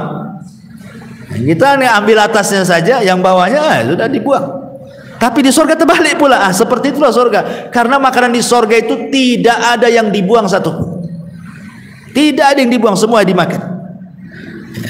Kalau ampasnya saja minyak misik, ya bukan tentu minyak misik yang bisa diminum kan itu ya. Kalau di dunia minum minyak misik ya muntah lah Ibu. Ya. Ini kan bicara tentang sorga ya kan. Kalau sorga kan semua bisa diminum dan lezat rasanya. Dan khamar di dunia dengan di sorga kan beda. Di dunia ini paling rendah minum khamar itu sakit kepala.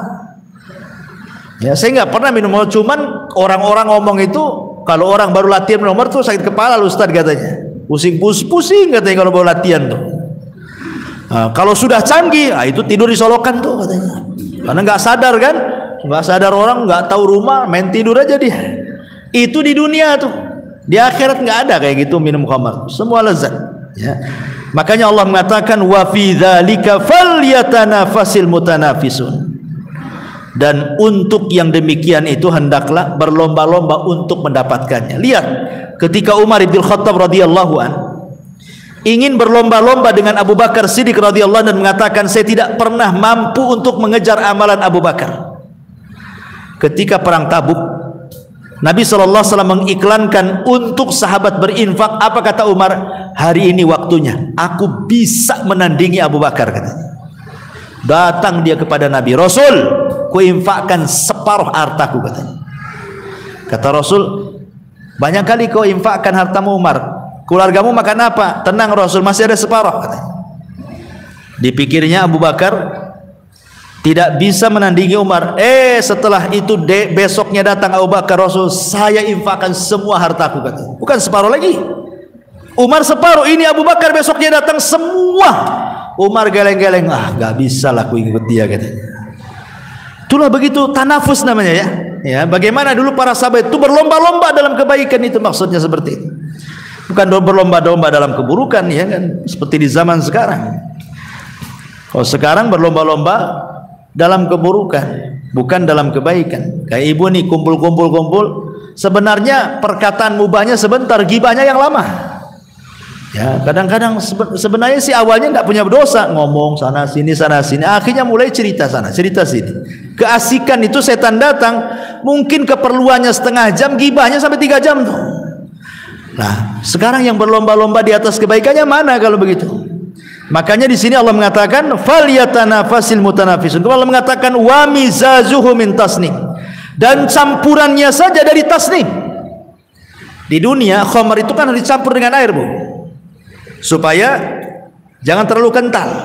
Ya, itu khamar dunia saja dicampur sama air putih itu supaya nggak terlalu kental. Lah, campuran itu di akhirat pun sama, khamar akhirat pun dicampur. Tetapi apa campuran khamar akhirat itu? Dari tasnim. Tasnim ini minuman terlezat di sorga. Mata air terlezat di sorga itu tasnim. Itulah campuran khamarnya. Oh, luar biasa gitu ya.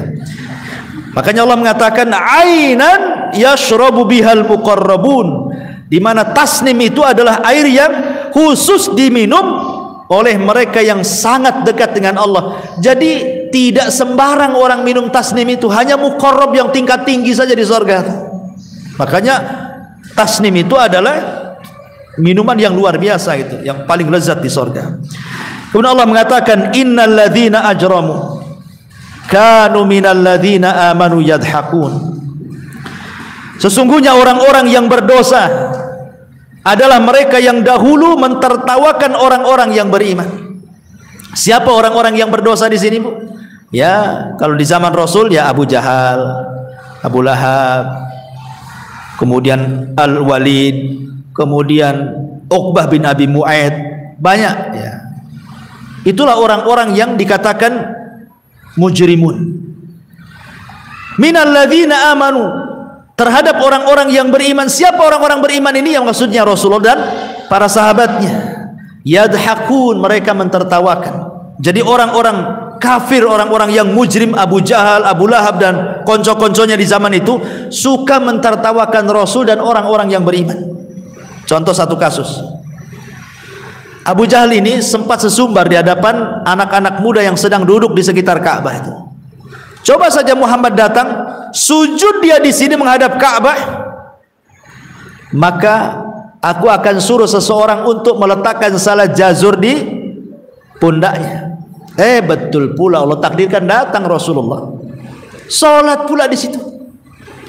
Kata Abu Jahal kepada anak-anak muda itu, siapa di antara kalian yang berani meletakkan salat jazur? Salat jazur itu, Bu, kotoran unta. Ini unta kalau dibelek, kalau contoh kambing lah. Kambing ini kalau dibelah perutnya, Bu, kan ada tempat kotorannya, ada ususnya. Itulah disebut salah namanya. Kotoran yang besar itu, yang isinya kotoran semua, itu disebut salah tuh. Ya, itu disebut salah. Salah jazur artinya tempat kotoran unta yang baru disembelih. Coba bayangkan, kalau baru disembelih kan penuh dengan darah, penuh dengan kotoran, kan belum dibersihkan tuh. Itu disebut salah jazur tuh. Jadi Abu Jahal mengatakan, siapa yang bisa meletakkan kotoran unta yang baru disembelih ke pundak Muhammad, falahu kadza wa kadza, aku akan beri ini dan itu. Maka berdirilah ashqal kaum, manusia yang paling jahat ketika itu, namanya Uqbah bin Abi Mu'aid. Uqbah bin Abi Mu'aid mengatakan, saya wahai Abu Jahal, kata. Langsung Uqbah mencari salah jazur, nemu pula salah jazur itu tidak jauh dari situ. Ada orang nyembelih unta, diminta salah jazurnya. Kemudian datang Rasul sedang sujud, diletakkan di punggungnya. Subhanallah. Rasul tidak bangkit karena penuh dengan kotoran di punggungnya. Rupanya datang Fatimah. Fatimah masih kecil, putri itu, melihat ayahnya dihinakan, langsung dia mendekat ayahnya, dibersihkanlah kotoran dari pundak Rasul. Kemudian setelah itu Rasul sujud dan dipercepat solatnya. Selesai solat, maka Fatimah marah, garang, masih kecil tuh. Fatimah mengatakan, ya Abi, doakan keburukan kepada mereka, doakan keburukan kepada mereka. Subhanallah. Maka Rasul mendengar ucapan Fatimah, langsung dilaknat semua orang yang di situ. Ya Allah, laknat si Abu Jahal. Ya Allah, laknat si Uqbah bin Abi Mu'aid. Ya Allah, laknat si fulan, si fulan, si fulan. Disebutkan semua tuh tokoh-tokoh yang ada di situ tuh. Subhanallah. Doa Rasul mustajab kapan? Ketika perang Badar. Semua yang dilaknat di situ terbunuh di perang Badar. Ya. Bahkan Uqbah bin Abi Mu'aid yang meletakkan salah jazur kotoran unta di pundak Rasul tertangkap, tertawan, kemudian disalib dan dia dibunuh di tiang saliban. Itulah awal man suliba fil Islam, orang yang pertama kali disalib, dibunuh di tiang gantungan dalam Islam. Uqbah bin Abi Mu'aid karena menghina Nabi. Ya. Jadi orang-orang yang berbuat dosa ini ketika meletakkan salah jazur ini semua ketawa. Inilah kalimat yadhakun, semua mentertawakan kelakuan Uqbah yang meletakkan salah jazur itu. Ya, di dunia mereka boleh tertawa kepada orang yang beriman. Wa idza marru bihim yataghamazun, dan apabila mereka orang-orang yang beriman melintas di hadapan mereka, maksudnya orang-orang beriman dari kalangan budak seperti Bilal, seperti Khabbab bin Arad, seperti Unaiza, seperti siapa lagi budak-budak tuh.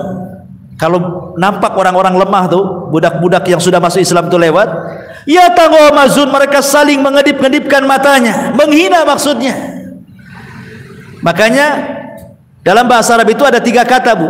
Ada namanya hamzun, ada namanya lamzun, ada namanya ghamzun. Hamzun dan lamzun terdapat dalam surat wailun likulli humazatin lumazah. Humazah hamzun, lumazah lamzun. Di sini ya taghamazun ghamzun. Apa bedanya itu? Hamzun, lamzun, ghamzun. Semua merendahkan orang tuh. Kalau lamzun, pertama hamzun itu dengan lisan, ngejek orang, ngenyek bahasa kitanya ya, merendahkan orang, itu disebut hamzun. Lumazah, merendahkan orang dengan lisan. Kamu ini siapa kamu? Yang kedua lamzun. Lamzun dengan isyarat. Apa ini? Pakai tangan kecil. Ya, itu kan isyarat namanya. Pakai isyarat. Itu bukan siapa-siapa. Pakai isyarat. Itu disebut lamzun. Lumazah namanya. Ini kalau ghamzun, ini dengan mata. Ngedip-ngedipkan, menghina orang dengan kedipan gitu ya. Semuanya menghina orang. Itulah kelakuan orang-orang musyrik di zaman itu ya. Wa idzan qalabu ila ahlihim qalabu fakihin.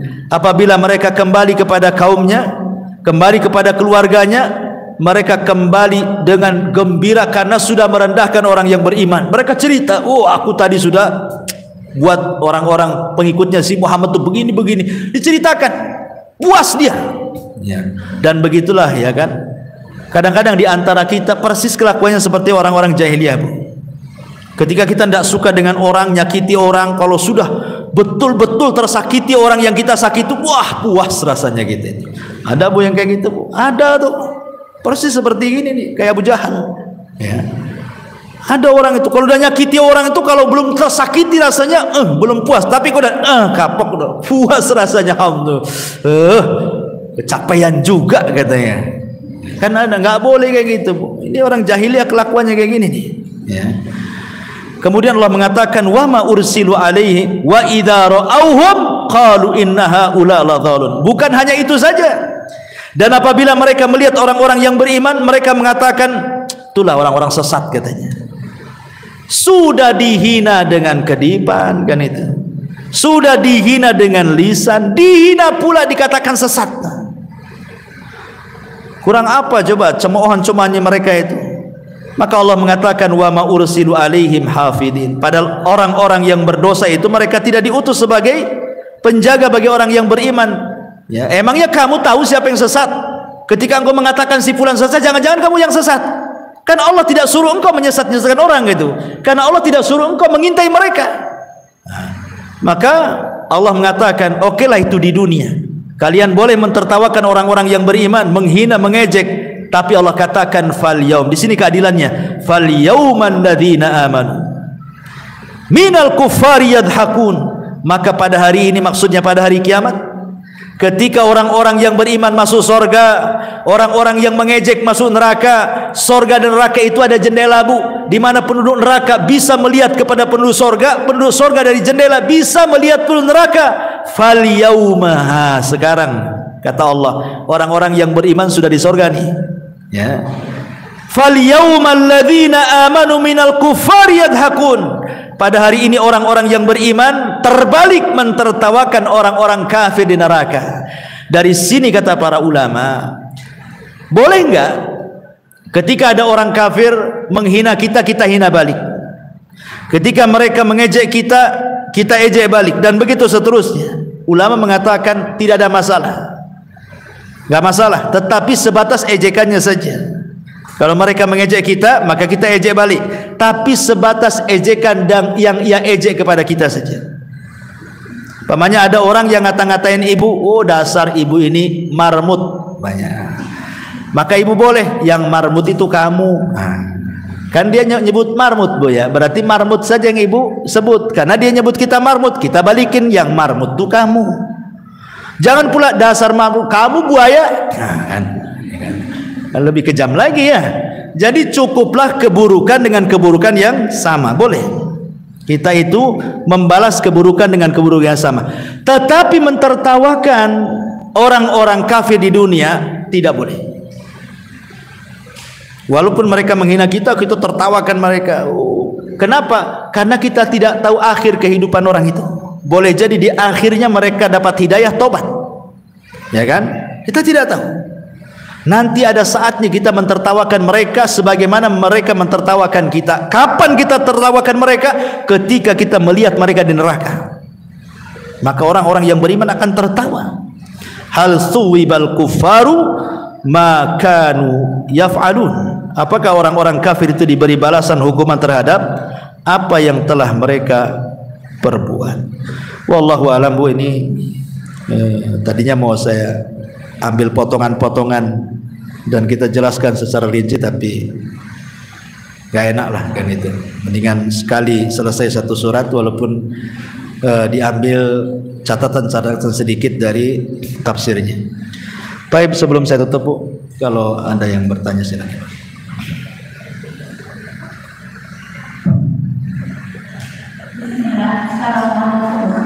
Waalaikumsalam.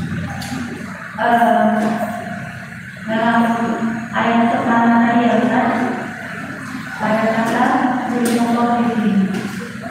situ Allah menunjukkan ayat memang untuk orang yang berniaga, tetapi penafsiran ayatnya adalah seperti yang Ustaz sampaikan tadi.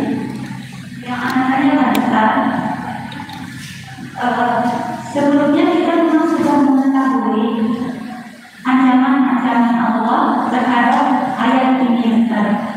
Terkadang kita sebagai manusia masih juga melakukan kesalahan dan kesalahan ya Ustaz. Nah, setelah kita mendengar ayat ini kembali ya Ustaz, setiap kekurangan, kesalahan yang kita lakukan bisa nggak digugurkan ya Ustaz dengan istighfar kita yang banyak atau dengan kita dalam konteks al-Qur'an ini Ustaz, dalam tergantung pada ayat al-Qur'an ini. Dan setelah kita bertobat beristighfar dengan apa yang pernah kita lakukan, apabila di akhirat Allah masih mempertanyakan lagi tentang perbuatan kita tersebut. Ya, alhamdulillah. Setiap dosa yang dimulai dengan kata wail berarti dosa itu dosa besar. Setiap dosa yang dimulai dengan kalimat wailun berarti dosa itu dosa besar, bukan dosa kecil. Dan dosa besar tidak bisa dilumpuhkan dengan istighfar, dengan sholat, dengan wudhu, tidak bisa. Hanya dengan taubatan nasuha. Ya, dosa besar itu hanya bisa dihapus dengan taubatan nasuha. Seperti apa taubatan nasuha? Ya, pertama dia mengakui dosanya. Yang kedua, dia berazam untuk tidak melakukannya kembali. Yang ketiga, dia iringi keburukannya dengan kebaikannya. Ya kan? Kemudian yang keempat, kalau itu berkenaan dengan hak orang lain, kembalikan. Masalahnya orang mutaffif ini, orang yang beli sama dia nggak tahu di mana rumahnya, sudah dikurangi pula jeruknya 1 butir, entah rumahnya di mana gitu kan, nggak tahu siapa. Coba gimana cara mengembalikan jeruknya? Yang jual, yang beli kan banyak, tahu kan? Nanti ntar ada orang beli, kemudian pergi, nggak tahu alamatnya di mana tuh orang tuh. Apa nggak sulit tuh dia taubatnya itu? Sementara kita harus kembalikan tuh. Kecuali kalau setiap beli nggak harus ngasih KTP kan, jelas tuh kan. Beli jeruk, oh nggak bisa, syaratnya kayak beli kompor gas katanya, apa gas harus KTP, ya senang lah kan. Nah, ini curang sudah tobat dibalikin lah tuh. Jeruk-jeruk yang kita kurangi atau barang-barang kita kurangi. Tapi masalahnya tidak bisa diketahui. Itu yang masalah jadinya. Tapi anggaplah kalau seandainya itu dilakukan karena ketidakpahaman, kemudian sudah bertobat kepada Allah, bagaimana caranya? Banyak-banyak sedekah, niatkan pahalanya kepada orang yang dicurangi. Banyak-banyak sedekah. Ya Allah, ini saya sedekah, tapi saya niatkan, saya dulu waktu jualan tuh saya tidak tahu nih, entah berapa orang nih saya curangi itu. Pokoknya banyak sedekah, niatkan kepada orang-orang itu yang pernah dicurangi itu. Hanya dengan cara itu, kecuali kalau ibu tahu rumahnya kan bisa dibalikin. Tapi rata-rata orang yang jual itu ada yang kenal dan yang tidak kenal kan. Yang kenal malah takut kalau dicurangi. Biasanya curang itu sama orang-orang yang baru tuh. Makan di restoran, nampak nih pakai mobil gak dikenal, langsung ditinggikan harganya. Pas ditengok struknya, waduh ini itu harga kapok bu. Bapak datang lagi tuh. Tapi kan ada warung-warung kayak gitu tuh, warung-warung makan tuh. Nampak nih berduit, nampak nih kayaknya. Langsung dinaikkan sama dia. Mutafif. Ya. Curang kan gitu ya. Maka tobatnya kalau tidak tahu orangnya, caranya seperti itu. Setelah bertobat kepada Allah, betul-betul bertobat. Sekarang caranya, kalau kita minta ikhlasnya orang karena tidak tahu di rumah, sedekah banyak-banyak, kirim pahalanya untuk dia. Gitulah caranya. Ya, wallahu a'lam.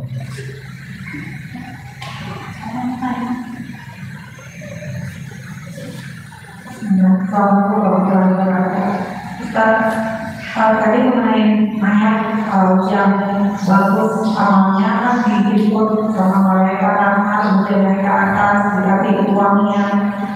Nah, apakah kita manusia di dunia bisa mencium juga Ustaz? Soalnya ini pengalaman yang pernah bertemu dengan pernah mayat wangi sekali, dan memang kita pernah kenal wangi itu sebelumnya, dan sebelumnya dijual parfum ya Ustaz. Saya pernah mencium wangi yang seperti itu gitu. Udah ditanya itu pakai parfum apa gitu dah? Ya udah, mayatnya itu sudah kalau sudah selesai dimandikan segala macam, kita nggak tahu apakah itu salah satu contohnya atau memang pernah kita mengalami pengalaman yang sama mencium wangi seorang manusia gitu. Ya Allah alam, apakah kalau mayat itu harum itu tanda husnul khotimah atau mayat ini baik? Wallahu alam. Ya. Karena saya sendiri sudah banyak kali memandikan mayat itu, udah ya banyak lah nggak kehitungnya. Kalau diingat-ingat nggak hitung karena sering ya mandikan mayat itu. Ya nggak ada apa-apa sih, biasa saja. Karena umumnya mayat ya bau di mana-mana. Maksudnya ya bau mayat gitu biasa kan. Kalau apalagi dari rumah sakit, apalagi yang sakitnya udah lama gitu ya. Ya rata-rata memang khas bau mayat itu. Nah, biasanya kalau sudah dimandikan, dikafankan, dikasihkan minyak wangi, ya biasanya nggak bau lagi. Biasanya kalau pas mandikan tuh, ya terasa baunya itu. Tapi kalau sudah dimandikan bersih, disabuni, disampoi, ya kayak orang juga. Apalagi udah dimasukkan kafan, udah dikasih minyak wangi, ya harum lagi kan gitu. Tapi pertanyaannya, apakah kemudian dari badannya si mayat, seandainya tanpa dikasih harum-haruman, kemudian muncul harum-haruman, kemudian kita berhusnudzon, ini mayat ini insyaallah orang baik gitu ya. Kenapa? Karena harum kan itu ya kan. Ya wallahu alam, karena saya belum pernah mendapatkan dalil ya tentang masalah kalau seandainya terjadi peristiwa seperti itu. Yang saya tahu tentang tanda-tanda husnul khotimah itu kalau saat kematiannya dia berkeringat dahinya, membaca la ilaha illallah saat sakaratul maut, ataupun dia mati syahid karena tenggelam, karena terkena runtuhan, atau meninggal di hari Jumat, meninggal saat ibadah gitu ya. Nah, itu jelas gitu ya. Tapi kalau untuk tanda-tanda fisiknya tiba-tiba keluar wangi, apakah ini juga termasuk tanda? Wallahu alam. Maksudnya secara nas dalil saya belum tahu. Secara nas dalil ya. Tapi kalau seandainya orang ini memang orang baik, dipuji orang, ya dipuji orang, nggak ada yang mencela dia, maka insya Allah husnul khotimah. Karena di zaman Rasul itu ada jenazah lewat, semua manusia muji dia karena kebaikan. Besoknya lagi ada jenazah, semua mencaci maki dia karena kejahatan. Jadi kata Nabi SAW, wajabat, wajabat. Kata sahabat, apa maksudnya wahai Rasul Anda mengatakan wajabat, wajabat itu? Kata Rasul, adapun jenazah yang pertama wajabat lahul jannah, adapun jenazah yang kedua wajabat lahun nar. Jenazah yang pertama wajib masuk surga, jenazah yang kedua yang dicela manusia wajib masuk neraka. Ya kalau memang dia orang baik, kemudian dipuji manusia, kemudian jenazahnya harum, ya insya Allah dia termasuk orang baik. Manusia muji dia. Ya. Tapi seandainya dia orang jahat, harum baunya, dicela manusia, nah kata ya, jadi wallahu a'lam. Banyak.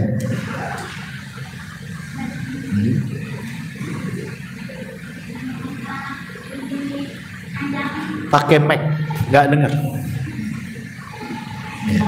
Sekarang kalau kita beli ayam yang sampai 30 kilo ayam. Gimana? Beli ayam. Apa itu? Beli ayam. Mie ayam. Ya. Ah. Yang sebulan harganya 30.000. Terus sebelahnya agak jauh 25.000. Terus di sampingnya 20.000 itu, tapi timbangannya ini Ustaz. Timbangannya ini. Enggak paham saya. Jual mie ayam. Ini ibu posisinya menjual atau membeli? Pembeli. Ada orang jual mie ayam, ibu membeli mie ayam. Siap. Ayam, oke, sorry, siap. Ayam sayur, siap. Sekilo kan 25. Sekilo 25 kilo. Ada yang 30. Terus anaknya yang 25. Terus lagi yang 25 timbangannya apa? Satu timbangannya Timbangannya gimana? kurang ya? Kurang. Karena ada esnya gitu. Ayamnya. Ayamnya itu timbangannya Nggak masuk. Tapi penjual dan pembeli tahu. Ya itu dari utama. Tapi dia sama murah. Jadi kita milih 25. Sudah murah tapi dikurangi timbangannya. Iya. Beda sama yang itu 30 panas. Bukan, kalau memang yang jual itu dia ngurang-ngurang timbangan, bukan urusan murah ataupun mahalnya, tidak. Iya. Kalau dia sudah ngurang-ngurang timbangan itu ya masuk ayat ini. Wailul mutaffifin. Ya tapi kalau ibu yang tahu sudah ikhlaskan saja lah, cuma kurang sedikit aja. Tapi itu kan halal juga ya. Apanya? Sebenarnya halal. Ya halal saja, tapi dalam mengurang-urang timbangan dia berdosa. Transaksinya halal, tapi yang pamannya dia ngurangi 1 on, berapa lah harga 1 on? Pamannya dari 20.000 itu 1 onnya 2.000. Yang 2.000 itu yang haram. Itu maksudnya. Nggak semuanya. Kan sebenarnya pamannya dia beli sekilo. Anggaplah kalau buah-buahan sekilo itu 100.000 pamannya kan. Dikurangi 1 on. Berarti kan sekilo 10 on. Tinggal dikurangi aja lah dari 100 itu dikurangi 10. Berarti yang 10.000 itu udah halal tuh. Karena dikurangi 1 on tuh. Nah gitu maksudnya. Terus yang kedua kita kalau itu meninggal, tapi dikubur bukan di kuburan, di sana lingkungan. Dikubur di? Kalau orang itu meninggal. Iya, dikuburnya di mana? Di lapangan bola gitu. Nah, sebenarnya di lingkungan sekolah itu bagaimana? Itu tanahnya punya siapa? Tempat kuburannya? Orang itu kan meninggal, tapi nggak mau dikubur di kuburan, di kuburnya di contoh kayak di rumahnya yang pesen di lingkungan kebun itu bagaimana sudah? Iya, kebun siapa itu? Tempat yang dikubur itu punya siapa? Milik yayasan contohnya pakai milik itu sendiri. Milik yayasan. Iya, itu bagaimana? Maksudnya kuburnya bagaimana? Orang yayasannya membolehkan. Ya, karena dia istilahnya punya yayasan sendiri. Oh, dikubur tanah yayasan sendiri. Ya, itu masuk, itu nggak ada. Ya nggak apa-apa. Cuman masalahnya kalau tidak dikuburkan di pekuburan kaum muslimin, ya gimana ya?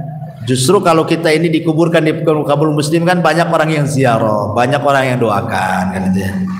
Tapi kalau dikubur terpisah itu kan jarang orang yang ziarah, jarang pula orang yang doakan. Lebih parah lagi kadang-kadang dikubur di masjid pula kan itu.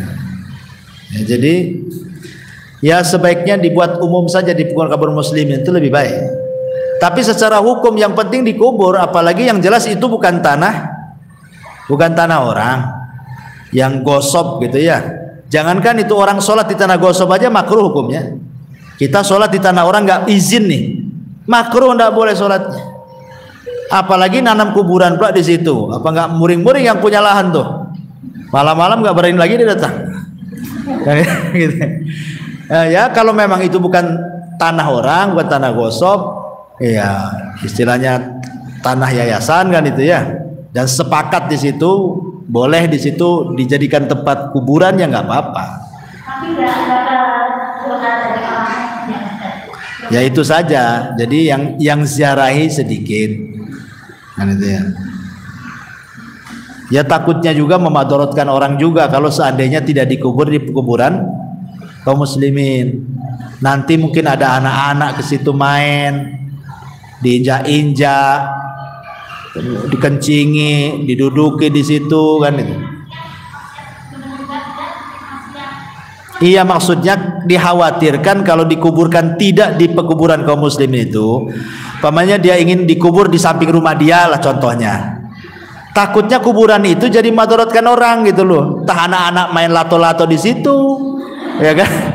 Bisik lah kan ya. Entah duduk di situ, entah di namanya kalau kuburan terpisah ini kan memungkinkan madaratkan yang lain. Tapi kalau jelas di kuburan kaum muslimin kan agak jauh. Orang juga tahu itu kuburan. Itu maksudnya. Ya. Ya, wallahu a'lam. Ya, silakan.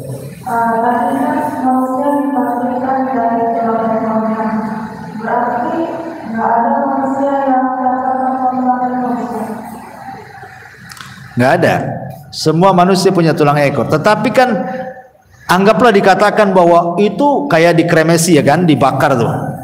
Berarti kan terbakar Ustaz. Enggak, tulang ekor itu tidak akan hancur. Ya, walaupun kecil dan itu tidak nampak kecuali dengan alat. Nggak bisa dilihat mata. Ya. Jadi hanya bisa nampak oleh alat tertentu saja ya, oleh pembesar, kaca pembesar, mikroskop itu apa gitu ya. Nah, baru itu nggak akan hancur. Dan nggak, dia kecil sekali gitu. Walaupun dibakar nggak akan hancur. Mungkin disangka debu lah dia juga di situ. Nggak akan hancur karena berdasarkan nas.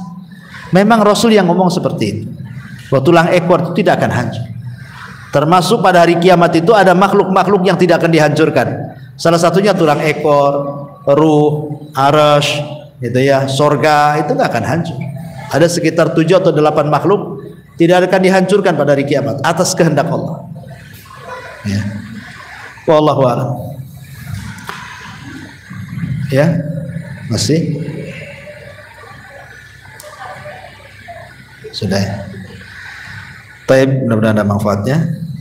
Kita tutup dengan doa kafaratul majlis. Subhanakallahumma bihamdika asyhadu an la ilaha illa anta astaghfiruka wa atubu ilaik.